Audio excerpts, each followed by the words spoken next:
We heard you bought an apartment. We're here to move in and make peace." My son Ryan and my daughter-in-law Brooke said as they stood at the door, "After 6 months of throwing me out like an animal, now they wanted to come back. But what they saw when they stepped inside left them frozen." I'm Lori, 66 years old. I never imagined the people I loved most in this world would betray me in such a cruel way. It all began the day my husband Robert passed away. For 45 years, I was the proper wife, the mother who sacrificed for her family, the woman who never said no whenever they needed me. I cooked, cleaned, and handled everything without asking for anything in return. When Robert died of a heart attack 2 years ago, my world collapsed. The house where we had built our dreams became an empty, silent place. In the first months Ryan and Brooke still came to visit, they comforted me and promised I would never be alone. "We're a family, Mom," Ryan said as he hugged me. "We'll always be here for you." Turns out, it was all lies. Little by little, the visits became infrequent, the phone calls shorter. Whenever I called, Brooke hung up saying she was busy. Ryan stopped answering my messages. I became a burden, a bothersome old woman messing up their perfect lives. 6 months ago was the most humiliating moment of my life. Ryan and Brooke showed up at the house with a completely different attitude. No more hugs or fake smiles. Brooke wore a sleek red dress, her hair perfectly styled, looking at me like I was a cockroach. Ryan held a stack of papers, his face colder than I had ever seen. "Mom, we need to talk," Ryan said bluntly, not even greeting me. "Brooke is pregnant and we need more space. This house is too big for one person." It was like a knife stabbed straight into my chest. "What are you saying?" I asked, trembling. Brooke smiled cruelly. "It means you have to move out. We're moving in here. You can find a smaller apartment, something that fits to your needs. But this is my house," I stammered. "I lived here with your father. This place holds all our family's memories," Ryan replied harshly. "Memories don't pay the bills. Besides, legally, this house is mine too." Robert had added Ryan's name to the deed to avoid problems later. We never imagined our own son would throw his mother out of her home. "Don't do this to me," I begged, tears spilling over. "I'm your mother. I raised you and sacrificed my whole life for you." Brooke burst out laughing mockingly. "Enough, Lori. Stop playing the victim. You've been a burden your whole life." Robert knew it too. He just didn't have the guts to say it. That filthy line trampled on the memory of my late husband. "You have 1 week to pack," Ryan said, avoiding my eyes. "After that, we'll change the locks." 1 week, I screamed in despair. "Where am I supposed to live? I don't have enough money to rent a decent place." Brooke stroked her belly. "That's not our problem. The baby needs a stable home." That afternoon they left and I collapsed on the living room floor of my own house. For 45 years, I had given everything to that family. I gave up my dreams, my ambitions, my very self to be the perfect wife and mother. I had stayed up all night caring for Ryan when he was sick. I worked extra shifts to help them in the early years of their marriage. I was their refuge every time they had problems. And this was how they repaid me, like trash. The days that followed were the darkest of my life. Walking through that house, knowing it no longer belonged to me, tore my heart apart. Every corner screamed memories. There was the table where Robert ate breakfast and read the paper. There, the armchair where he held me while we watched TV. In that corner, the little desk where I paid the bills month after month, I packed my belongings with trembling hands. 45 years of marriage condensed into just 6 cardboard boxes. Yellowed photographs. the dinnerware my mother left me, a few dresses I no longer wore, cookbooks full of notes. Everything that had been me suddenly felt small, easy to discard. On the day I left, they didn't even bother to show up. I set the keys on the kitchen table with a note. Be happy. I called a taxi and carried my boxes to the only place I could afford a run-down motel in a poor part of Seattle. The room was tiny and damp with stained walls and a window that looked out on a trash-strewn alley. The bed creaked every time I moved. The bathroom was shared with 5 other tenants. At night, there were fights and blaring music. That was my new home, my reward after a lifetime of devotion. In the first few days, I couldn't even eat. I lay there staring at the cracked ceiling, wondering where I had gone wrong. When did Ryan become so cruel? When did I raise someone capable of abandoning his own mother? I called them many times. Ryan's number rang once, twice, 5 times, then went to voicemail. Son, it's Mom. I just want to know how you two are doing. Call me when you can. He never called back. I texted Brooke, pleading to ask about the pregnancy. Brooke, I know this is a hard time, but I'm the baby's grandmother. Please let me know how you're doing. Hours later came the reply. Stop bothering us. We don't want anything to do with you. The following weeks became a routine of survival. Every morning I walked the neighborhood looking for cleaning work or elder care. At 66, nobody wanted to hire me. You're too old, they said with a polite smile. Try something easier. Easier. My whole life had been easy and orderly, and look where I ended up. I bought the cheapest food discounted stale bread, a few cans of tuna fruit on the verge of going bad. Some days I ate only 1 meal to stretch my money. After 2 months, I'd lost around 10 pounds clothes, hanging loose, my face gaunt. No one cared. Nights were the worst. I lay listening to the city's noise, missing the quiet of my old home, missing Robert's warmth beside me. I cried silently so the other tenants wouldn't hear. One night, the woman next door banged on the wall and yelled, "Shut up, you old crybaby. Some of us need to sleep." For the first time since leaving home, I felt humiliated to the bone. Even in that awful place, I was still a nuisance. One day, walking past the mall, I saw Brooke coming out of a baby store carrying expensive bags. Her belly had grown. She looked radiant. She climbed into a brand new silver sedan I'd never seen before. Clearly, they were spending the money that should have gone to keeping up the house. I ran after her, calling her name. Brooke, wait. She turned and saw me in a stained old dress, worn-out shoes, messy hair. The look of disgust on her face hurt more than any punch.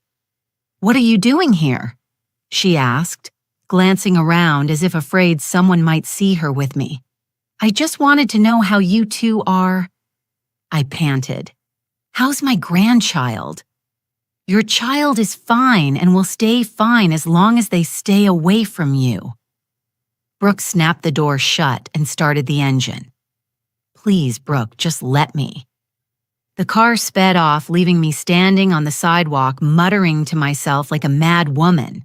People passing by looked at me with pity or annoyance. A discarded woman begging for scraps of attention from a family that no longer claimed her. That night, sitting on the rickety bed, I made a decision. I would not beg anymore. I would not humiliate myself for crumbs of affection from traitors. If they wanted to treat me as if I were dead, then I would be dead to them. But fate, as usual, had other plans. 2 weeks after that humiliating encounter while cleaning my few belongings, I found something that would change everything. At the bottom of a box wrapped in old newspaper lay a stack of letters I hadn't seen in years. Letters Robert had written, but never given me, kept in his private drawer. My hand shook as I opened the first one. My husband's familiar handwriting appeared on the yellowed page. My beloved Lori, if you're reading this, it means I'm no longer with you. There are things I never said, secrets I kept to protect you, but now you need to know everything. I was shaking so hard I almost dropped the letter. Robert's voice seemed to echo from the other side, telling me what he'd kept hidden for decades. Before I met you, I worked in real estate. With my savings and a few risky investments, I bought several plots of land on the outskirts of Seattle. Back then, they were dirt cheap. No one wanted them because they were far from everything. I thought maybe one day they'd be worth something. Then time passed and I forgot about them. When we got married, I didn't mention it so you wouldn't worry about money that might never exist. The paperwork is in a safe deposit box at First Puget Bank, number 1247. The key is behind our wedding photo taped down. Lori, if anything happens to me, those plots are probably worth a fortune now. The city has grown out there. Shopping centers, apartment buildings. Everything I once dreamed might happen has come true. I held my breath. I dropped the letter and rushed to the wedding photo I'd kept among my few things. On the back of the frame, under the old tape, my fingers touched a small, icy key, and I understood the game had changed. Just as the letter said, the yellowed tape on the back of the wedding frame hit a small gold key. Heart pounding, I kept reading the remaining letters. Robert had recorded everything: lot numbers, exact locations, old blueprints, even photos of empty plots taken in the 1970s. He had bought 12 parcels, all in areas I now knew were the most valuable in Seattle. I didn't tell you because you were happy with our simple life. Another letter read, "But if one day I'm gone, I want you to know you were never left unprotected. You are the strongest woman I've ever known. Stronger than you think. If anyone hurts you, remember you have the strength to defend yourself.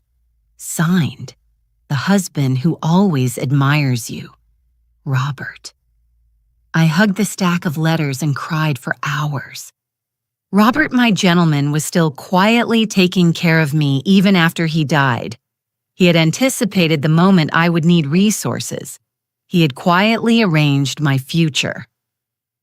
The next morning, I went to First Puget Bank. My hands were sweaty as I handed the key to the teller.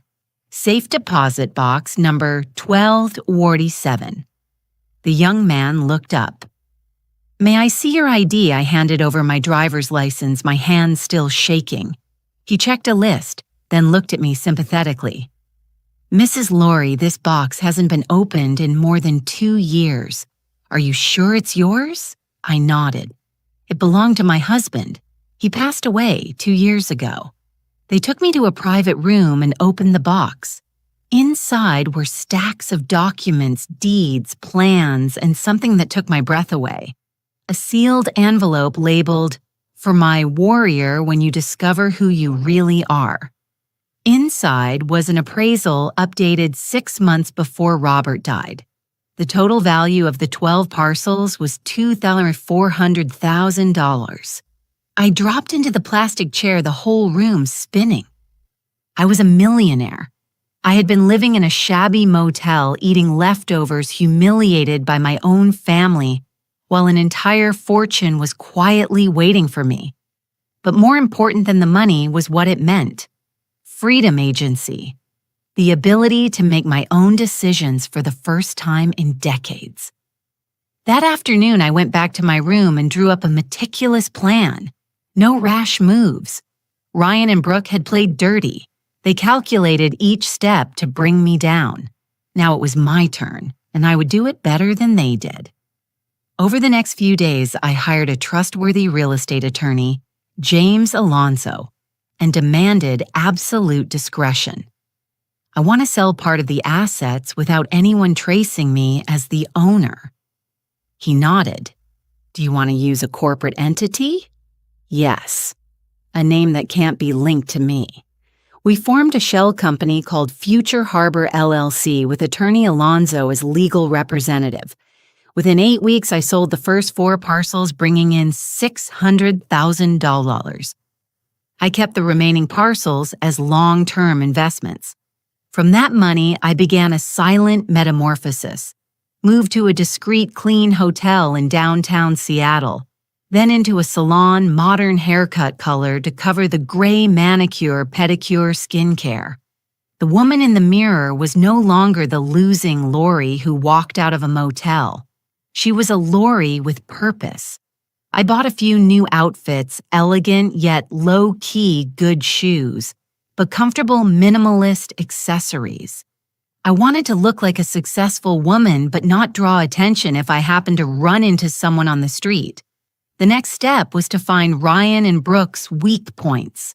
On attorney Alonzo's advice, I hired a private investigator. I asked him to review their finances, workplaces, income debts, what they were paying on the house that used to be mine.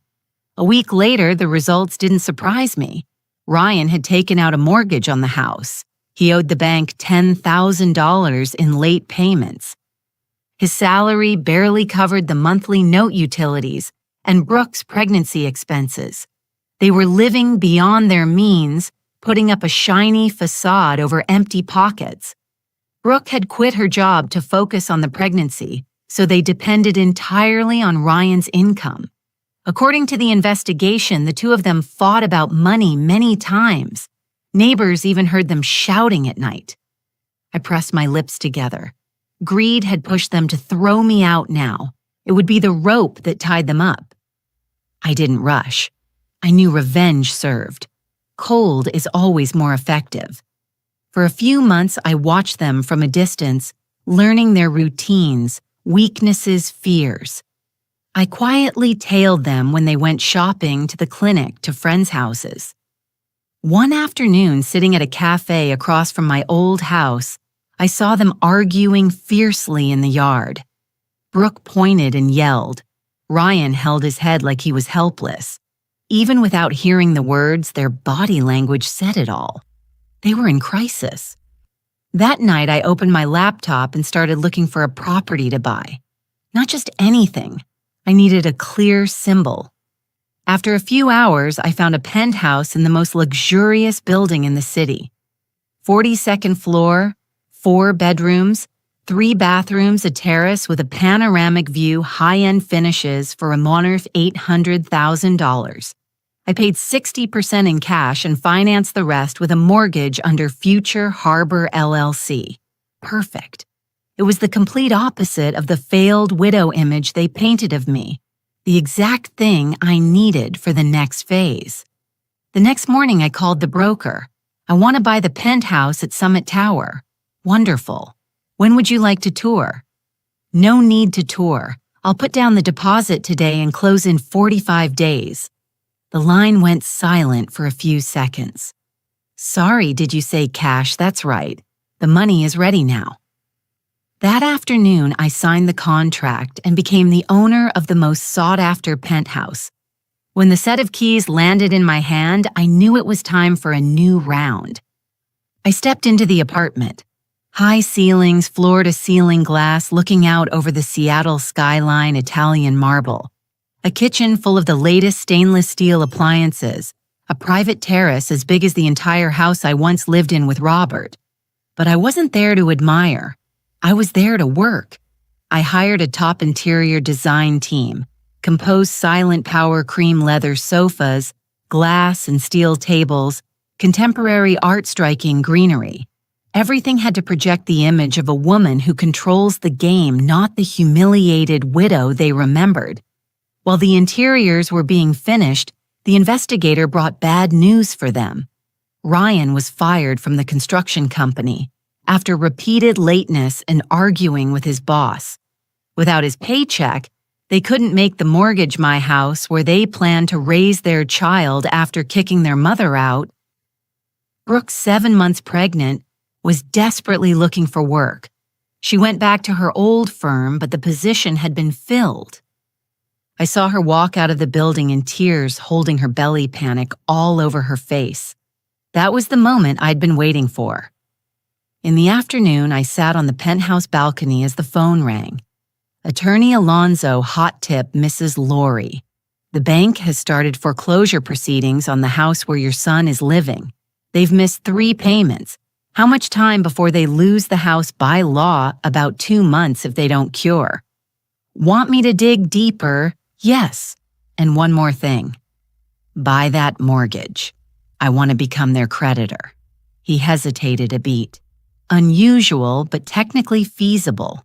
I'm certain. 2 weeks later, through Future Harbor LLC, I officially became the new creditor on the old house. From now on, Ryan and Brooke owed my Future Harbor LLC the entire remaining mortgage balance, and they were currently $10,000 past due. Of course, they had no idea. I didn't show my hand yet. I wanted them to taste the same despair I once did. I hired a collections firm to apply pressure. Daily calls, warning letters, home visits, all legal but firm enough to keep them up at night. At the same time, I leaked a few comments around the neighborhood in places like that. News travels fast. Soon everyone knew Ryan and Brooke's perfect family was going broke. The investigator reported Brooke had to sell the new car for cash. One day I saw her standing at the bus stop in a wrinkled green maternity dress carrying grocery bags from the cheapest market in the area. I sipped my tea as the cold wind threaded through the high balcony railing. The board had turned, and this time I was the one making the move. The contrast was stark. Brooke was no longer the arrogant woman who had thrown me out of my own home. Ryan was driving a taxi at night to make ends meet. One night I tailed him and saw him parked on a dangerous corner, waiting for fares with a defeated face. The one who called me a burden now looked like he was carrying the whole world on his back. What satisfied me most, they argued constantly. Neighbors said their shouting rang out into the street at night. Brooke blamed Ryan for losing his job. Ryan yelled back that she should be working instead of complaining all day. Your mother was right. You're useless and will never get better. That line from Brooke, according to Mrs. Bonita, my former neighbor, made me realize. Turns out Brooke was closer to my former mother-in-law than I thought. And clearly that woman had a very clear assessment of her own son. It was time for the next strike. I bought the commercial debt tied to the office building where the construction company that fired Ryan was headquartered, becoming a major creditor of the building's owner. It wasn't hard. The previous owner was financially exhausted and wanted to sell fast. I paid cash and became the new landlady. After that, through Future Harbor LLC, I offered a series of lucrative construction contracts to competitors. The bids that would otherwise have gone to Ryan's former company. Slowly, methodically, I cut off every chance for him to return to the industry with a stable job. I signed a 10-year master lease with the building where Brooke used to work with an option to buy. When she tried to come back and beg for her position, what awaited was a new management board and new policies conveniently not favorable to employees who had resigned abruptly like her. Everything was going according to plan. Only the reveal was missing. One evening, while dining alone in the Summit Tower penthouse, I decided to plant a seed of doubt so they would come to me. I hired an actor to play Robert's old friend. The assignment was clear. Run into Ryan in public and blurt out I heard Lori lives in a penthouse now. How does she have the money for that? The plan ran like clockwork. The actor met Ryan at a gas station and delivered the exact lines. That night, Ryan came home with 1,000 questions, clearly starting to suspect he had judged his mother wrong. No way. Mom doesn't have the money for a penthouse, he told Brooke, according to reports from my network. But the seed of doubt had sprouted. A few days later, I saw them digging for information about me, asking neighbors, calling old acquaintances, even hiring someone to track down where I lived. When they confirmed I truly lived in one of the most expensive buildings in Seattle, Brooke practically hid at home for 3 days to process the information. Ryan was lost, confused, as if the whole world had flipped upside down. And that's exactly what had happened. The woman they tossed out like trash was living a life better than they could ever dream of. The burden they threw out now held power and resources far beyond what they could gather in a lifetime. And the beautiful thing they didn't know, that the financial nightmare had been designed by the very woman they betrayed. Now it was just a matter of waiting. I knew they would come. Desperation, curiosity, and greed would lead them straight to my door, and the call came exactly as predicted. On Tuesday morning, I was having breakfast on the balcony, watching the city wake beneath my feet when the phone rang with a number I recognized instantly, Ryan. I let it ring 4 times before picking up. I had to sound surprised, as if I hadn't been expecting this call for weeks. "Hello, Mom.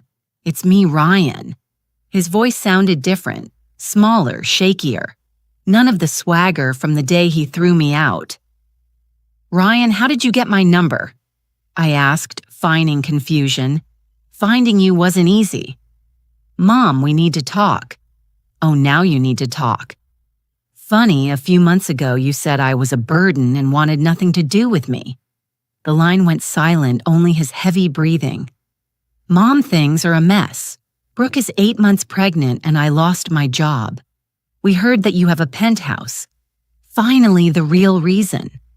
Not family love, not genuine remorse, just financial need dressed up as reconciliation. A penthouse. Who told you that a friend of Dad's said he saw you? When I left the old house, I had nothing. Things change, son. The person you look down on most might be the one full of surprises. Could you tell us what happened? Brooke and I are really struggling. Maybe we could come visit you and talk it out." The brazenness made me pause. After humiliating me, throwing me out, ignoring every call for months now, they wanted to talk because they knew I had money. "Come visit, Mom. Are you sure the last time we met you called me a bitter old woman? Mom, we were so stressed then. We didn't mean it." Lies. They meant every cutting word that day. "All right," I said. "Tomorrow afternoon you two can come. But one condition, no lying. If you come here, you tell the whole truth about what you did." "Yes, Mom, I promise." Another empty promise. But this time, every card was in my hand. I gave them the address and told them to come up to the 42nd floor. After hanging up, I sat on the balcony and scripted every detail. The message had to be crystal clear. The woman once looked down on now held all the power. I hired a catering service to prepare an elegant lunch, not flashy, but refined enough to show my life had completely changed. Salmon gourmet salads, imported wine delicate desserts, the very kind of spread Brooke dreamed of hosting but could never afford. I checked every corner of the interior. Fresh flowers in each room, cushions, perfectly placed art lit just right. Every detail said I had won while they were sinking. Most important was my appearance. I went to the city's most upscale salon. Manicure, pedicure, facial hair styling. I bought a new beige dress, elegant, not showy designer shoes, minimalist, but expensive jewelry. In the mirror was someone entirely different from the woman who once left that house in tears. The night before the meeting, I called Attorney Alonzo. "They're coming tomorrow. I want the mortgage file and the properties I bought around their area ready. Do you plan to reveal that you're their creditor?" "Not yet. I want to gauge their level of desperation first, but leave all the paperwork out on the table." That night, I didn't lose sleep from worry, but from anticipation. I had imagined this moment for months when they would fully grasp the price of betrayal. The next morning, I woke early to do one last sweep of the penthouse. Soft classical music, a few investment books placed artfully on the glass table, the laptop open to a portfolio chart. At exactly 2:00 p.m., the front desk called, "Mrs. Laurie, there's a couple here claiming to be your son and daughter-in-law. Send them up." I stood before the living room's glass wall, my back to the door. Looking out over the city stretching to infinity, I wanted the first thing they saw to be the scale of this view. The private elevator opened. Slow, hesitant steps on the marble floor.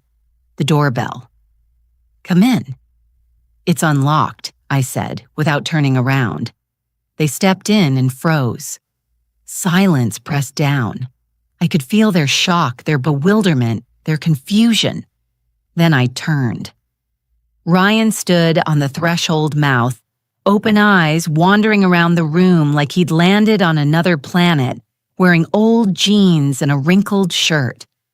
Brooke kept a hand on her pregnant belly, her eyes glued to the glass wall looking down over Seattle, the city where now I was the one standing above. Ryan looked noticeably worn out. Deep dark circles, several days of stubble. He was no longer the arrogant man who had thrown me out, just a shattered shadow of himself.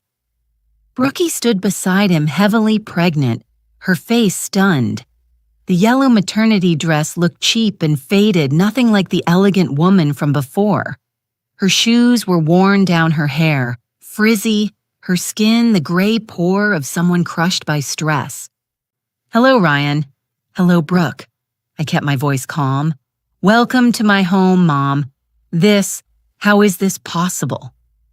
Ryan's voice faltered, his eyes still roaming over the art, the designer furniture, the luxurious finishes. "How is it possible? All of this apartment, this life." Brooke stayed silent.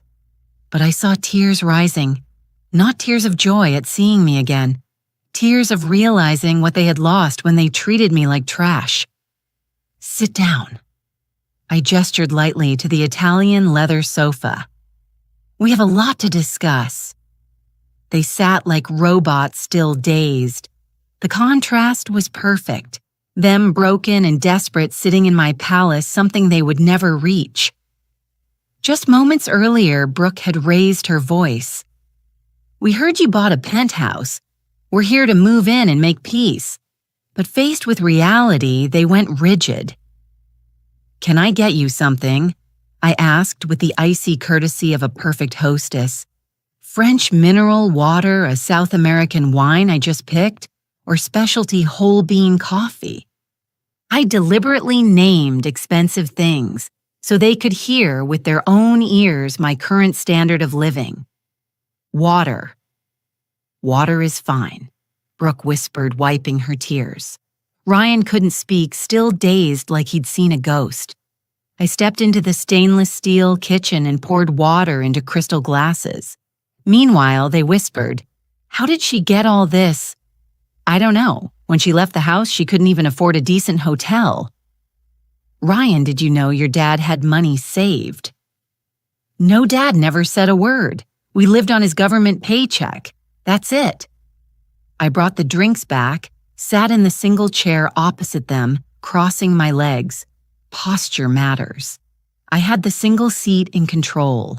They huddled together on one sofa, small and uneasy. "All right," I said slowly. "You said you wanted to talk. I'm listening." Ryan cleared his throat, trying to regain some composure. "Mom, first, we were sorry for how we treated you. We were so stressed pregnancy expenses. Stressed I cut in." Soft but sharp. "Is that your reason for throwing your own mother out of her home after 45 years of marriage?" Not a reason, but the truth. Brooke's hormones from pregnancy. I had pressure at work. Ryan. I used the same tone I once used to teach a 5-year-old. Don't lie. You didn't kick me out because you were stressed. You kicked me out because you thought I was a useless old woman with nothing you could exploit.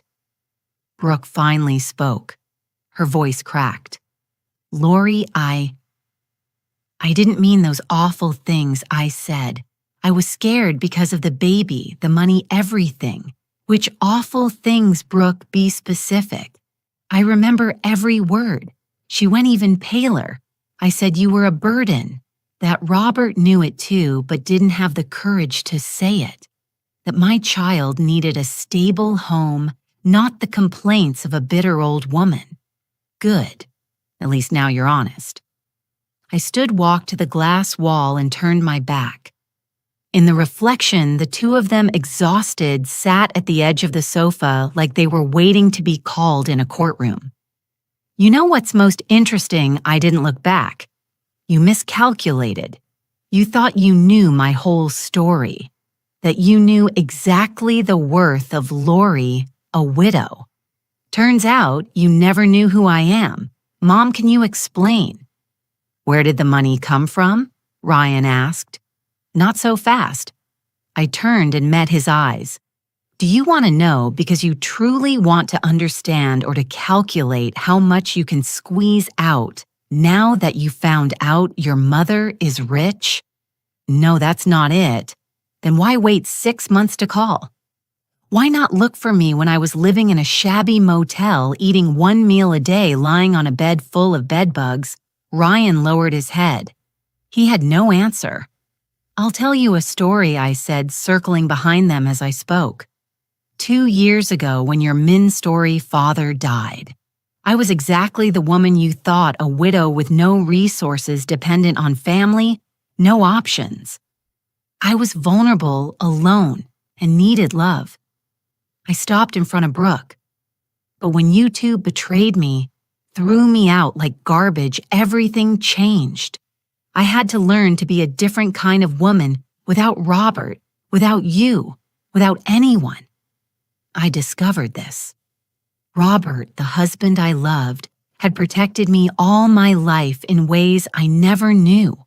He invested, bought real estate, laid out a plan for my future without my knowing. Ryan snapped his head up. Dad had money saved. Your father left a fortune, Ryan. A fortune that now belongs to me, and you could have shared in it if you were the kind of people who deserved an inheritance. Brooke burst into tears. Lori, we didn't know. If we'd known Robert left money, then you would have behaved differently, shown me respect, only because I had money. Is that what you mean, Brooke? I don't know. I'm so confused. Let me make it clear. You treated me badly because you thought there would be no consequences. You kicked me out because you assumed I had no power to defend myself. You humiliated me because you believed I was weak. I sat down again, this time closer. But it turns out you were wrong about everything. Ryan mustered the courage to ask the question that had been burning him up. Mom, how much money do you have? I smiled without warmth. Do you really want to know? I tilted my head. I have enough to buy the building you live in. In fact, if I feel like it, I can buy the entire block. They went silent. I also have enough to send Brooke's child to any top university, or to ensure they don't receive a single cent from me. I have the power to change your lives for the better, or wipe them clean. Brooke held her belly as if the baby could hear it. And you know what else I have, Ryan, a network. I've built over months. I know the directors of the biggest construction companies in the city. I know the heads of HR, the people who decide who gets a job and who doesn't. Ryan turned pale. Mom, what are you saying? I'm saying the power you thought you once had over me now I have over you, and I'm still considering what to do with it. I stood and walked toward the kitchen while I think. Why don't you tell me about your current finances rumors? Who told you Ryan forced out? In this city, Ryan, when you have money and connections, information comes to you. I know you lost your job. I know Brooke sold the car. I know you're behind on the mortgage. Brooke collapsed inward. We don't know what to do. The baby is due in a month. No money.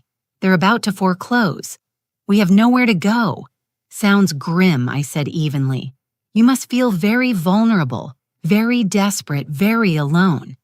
I let them absorb every word, exactly the feeling I had when they threw me out. Silence thickened. Brooke sobbed, clutching her belly. Ryan held his head, finally grasping the scale of what they'd done and the price ahead. I stood by the glass wall, watching them slowly fall apart. Just as I had planned, but a small part of me was surprised by how much I was enjoying it. "Please," Brooke hiccuped. "Lori, please, we know we hurt you. We know we were awful, but the baby, your grandchild, did nothing wrong." There it was, the last resort. Using the child as an emotional shield, predictable, but effective. For a moment, I felt my heart soften. "My grandchild," I asked softly. "What makes you sure I want anything to do with them? After all, you're the one who said the baby needs a stable home, not the complaints of a bitter old woman." I was wrong. I panicked and said terrible things.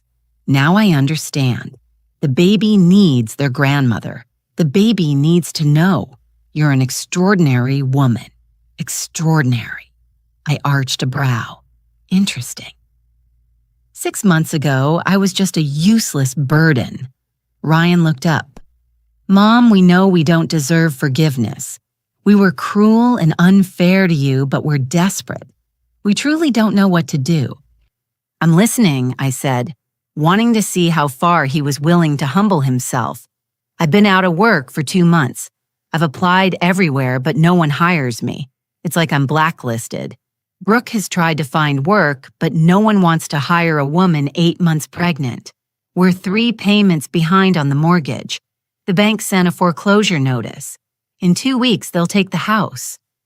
"The house that used to be mine," I added gently. Ryan swallowed. "Yes, the house that used to be yours, where we were happy when we were still a family." "When we were," I repeated. "So we're not now. I don't know what we are anymore." "Mom." I slid my chair closer to the glass table opposite them, close enough to see every line of despair on their faces. "Let me be clear about what we are, strangers. You made that true when you decided I had no value, but there's something more important. You need something from me, and I have the power to give it or not. That is our current family relationship." "What do you want from us?" Ryan's voice was hoarse. "Wrong question. The right one is, what are you willing to trade to get my help?" They looked at each other confused. "In short, when you thought I had nothing, you treated me like trash. Now that you've discovered I have value, you come asking for help. So what exactly are you putting on the table?" "We're your family, your son and daughter-in-law," Brooke whispered. "No," I said firmly. "You lost the right to play the family card the day you threw me out. If you want my help, you have to earn it." "How do we earn it?" Ryan asked. I stood and slowly circled them like a lawyer interrogating witnesses. "From now on, you're no longer relatives who made a mistake. You're debtors who betrayed your creditor. That difference matters. What do we have to do to prove we understand Ryan Prest? Tomorrow, before you come here, you will visit everyone who was there the day you threw me out. Tell the exact truth and apologize on my behalf. Say, we're here to apologize to Lori because we treated her unfairly, and we want the whole neighborhood to know we admit we were wrong." Ryan swallowed. Everyone, especially the neighbors. I want the entire block to know the new owner of this area admits to a grave misjudgment." I smiled for the first time during the meeting. "Oh, and I didn't mention this. I've bought 4 units on the block where you live. That area is rising fast. Smart investment, which means from now on your entire neighborhood is my tenants, and everyone will know why you lost your house." Brooke held her belly as a contraction rolled through. "Are you okay?" My maternal instinct flicked on. I'm just stressed." The baby kicks hard when I'm anxious. For the first time all evening, my expression softened. No matter what you decide when it's time to give birth, I'll be there if you need me. The baby is my grandchild. I won't take my anger out on someone innocent. Ryan covered his face. Mom, how did our family end up like this? Because you chose money over love. Because you thought you could treat someone badly without paying a price. Is there any way to fix it? Possibly, but fixing it takes time. Real effort and real change in who you are. I sat facing them again. You have until tomorrow night. Either accept all my conditions or face the consequences on your own.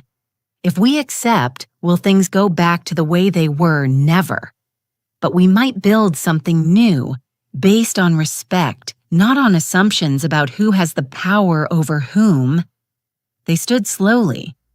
Brooke needed Ryan's support. Thank you for giving us a chance, she murmured. Don't thank me yet. Prove you deserve it. I walked them to the penthouse door.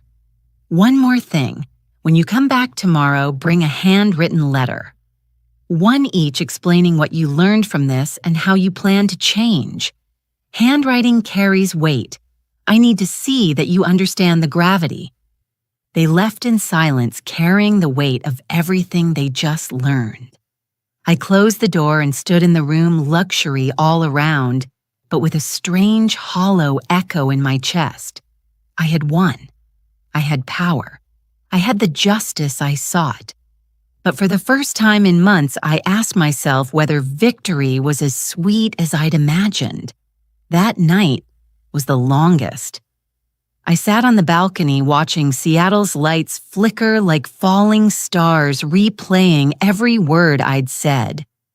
For the first time since launching my response plan, I felt a flicker of doubt. Did I go too far? Is this justice or cruelty wearing justice's mask? But every time I softened, I remembered Brooke's exact words. The baby needs a stable home, not the complaints of a bitter old woman. I remembered the cruel smile when they pushed me out the door. I remembered the months of hunger and humiliation. No, I didn't go too far. I went exactly where I needed to go. The next morning, reports from my network in that neighborhood poured in. Ryan and Brooke started knocking on doors at dawn, publicly apologizing as I demanded. Mrs. Benita, my former neighbor, called me. Lori, you wouldn't believe it. Your son and daughter-in-law came to my house crying and apologizing on your behalf. He told me everything, how they kicked you out, how badly they treated you, how they realized that greed made them lose the best. Mother. What did I say? I said I always knew they were ungrateful. A woman like you who sacrificed her whole life deserves respect, not betrayal. I told them to learn the lesson. Similar messages came all day. At every house, Ryan and Brooke retold the story, publicly apologizing for treating me unfairly. By noon, the entire block knew the truth and knew who was right. By afternoon, I prepared for the final meeting, a gray pantsuit, elegant yet authoritative. This was not a casual family get-together, but a negotiation where I held all the power. I had ready the debt cancellation papers, an employment contract for Ryan, a list of apartments they could move into, and the terms for the new family agreement. Right on time, the bell rang. They looked different, smaller, humbler, and more genuine than I had ever seen. Good evening, I said neutrally. Did you bring everything I asked for? Yes. Ryan handed me the handwritten letter. We went to apologize to every house and we wrote the letters. They sat on the edge of the sofa posture of people waiting for instructions, no longer those who came to demand. I opened Ryan's letter first. Dear Mom, these past days I've looked hard at the man I've become, and I'm ashamed. I kicked you out of your own house because I thought I had the right. I treated you like trash because I thought you had no value beyond what you could give me. I acted like a selfish child, not the man you raised with all your love. I've learned that respect isn't based on the benefits you get, but on recognizing the other person's human dignity. I promise to be a better father to my son than I was a son to you, Ryan. Short, but honest. I could feel the words came from the heart, not just from desperation. I opened Brooke's letter. Dear Lori, I have no excuse. I used words as weapons to hurt you. During the months my life fell apart, I finally understood what it means to be fragile, afraid, dependent on others' kindness. Exactly what you felt when we threw you out, except you had done nothing to deserve it. I want my son to grow up knowing his grandmother only if you choose to forgive. Not because I have any right to demand it, but because I hope to be worthy of that chance. Brooke, I set both letters down and was silent for a long moment. All right, I said. You've apologized publicly and the letters show some understanding. Are you ready to hear the final terms? I picked up the file. Point 1. Wipe out the entire $10,000 of past due mortgage. The house is debt-free. They were stunned. Are really real, but don't celebrate yet. There are conditions. What conditions? The house will be placed in a trust for my grandchild. You two can live there until they turn 18. After that, they decide the property's fate. Understood. Point 2. Ryan starts work this coming Monday at Meridian Construction, a respected firm in Seattle. Starting salary, $5,000 a month. That's more than double my old salary. That's the value of an employee who's on time, works decently, plus a recommendation that carries real weight. I looked Ryan straight in the eye. Point 3. During the first year, I am your silent supervisor. One single late arrival. One act of swaggering arrogance. One flash of the conceit you showed your mother and you're fired on the spot, with no chance at any major construction company in this city. Clear, clear. Ryan swallowed. Point 4. Brooke will receive full prenatal care at a top clinic. On my dime, Brooke burst into tears this time with relief. Point 5. When my grandchild is born, I will be there if you want, and I have the right to regular visits. Not as a favor you grant, but as a right I've earned as the grandmother. Yes, of course, they both said at once. I close the file. My voice steals steady. And remember this well, if you reject the terms or try to haggle, manipulate, I'll trigger foreclosure immediately. You'll leave the house with nothing, and I'll make sure Ryan can't get a job in this industry in Seattle, Ryan whispered. We understand. Good. I need to be sure you truly understand. I took a slow breath looking at them. Now sit down, sign here, and start over the right way. Point 6. From now on, every major family decision moving jobs, the child's education, must be discussed with me first. Brooke hesitated. Isn't that a bit controlling from the day you proved you didn't know how to put everyone's well-being first? You lost absolute autonomy in this family. Ryan nodded. You're right, Mom. Point 7. And the final point. Once a month for the next 5 years, you two will come to have dinner with me, not to pretend we're a normal family, but to keep communication open and for me to confirm you're keeping your end of the deal. I stepped to the glass wall one last time. These terms are non-negotiable. Either accept them all or reject them all. No halfway. We accept, they said together. Sure. Once you sign, there's no going back. Absolutely, Ryan confirmed. We spent nearly an hour signing papers, reviewing details, fixing timelines. When it was done for the first time in months, the three of us sat in the same room without open hostility. Brooke slipped the documents into her bag, then hesitated. "May I ask something? I'm listening. Will there ever be a day when you truly forgive us? Or will we always just be an obligation in your life?" The question made me pause.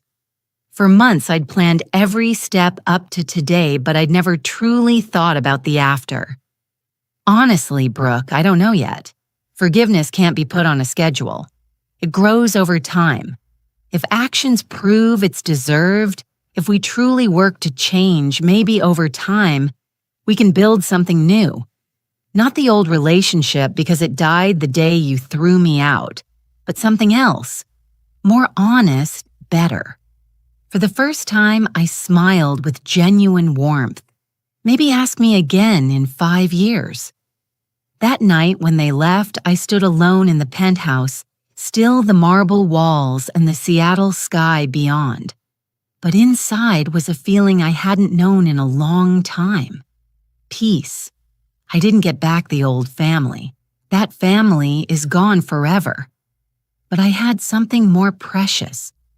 Respect, candor, and the possibility of a future built on solid ground instead of fragile illusions. A few months later, when my grandchild was born, I was there. And when the baby was placed in my arms for the first time, I understood it was all worth it. Not for revenge, but for the chance to begin again. When the door closed, Lori didn't choose payback for the sake of it. She chose boundaries, then chose compassion. Today's story reminds us family isn't measured by blood or promises, but by respect, honesty, and responsibility. Forgiveness doesn't erase wrongs overnight. It's a long road where each of us must shoulder our part of the change. Justice helps us stand.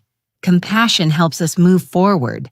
And only together do wounds get the chance to heal. What do you think if you were Lori? What conditions would you set to protect your heart while still leaving the door open for a new beginning? How should boundaries and love be balanced in a family that's been hurt?